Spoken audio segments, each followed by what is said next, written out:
میں قرآن مجید کو سمجھنے کی کوشش یوں کرتا ہوں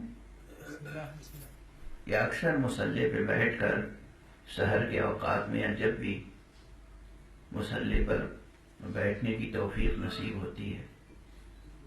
تو خطیب قرآن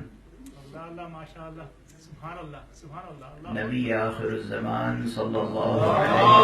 وسلم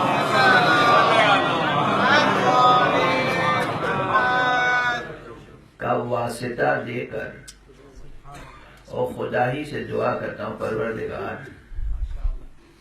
یہ تیرا کلام تو نہیں سمجھائے گا تو کون سمجھائے گا؟ اور بھی تمام مفسرین کا مطالعہ کرتا ہوں، تفسیر روائی کو زیادہ اہمیت دیتا ہوں، یعنی وہ تفسیر جو حضور سے اور حضور کے پاکیزہ اہل بیت سے ہم تک پہنچی ہے، اور اس کی روشنی میں پھر دوسرے مفسرین کے اقوال کو دیکھتا ہوں، لیکن سوائے معصوم کے اور کسی کا قول میرے لیے حرف آخر نہیں ہے۔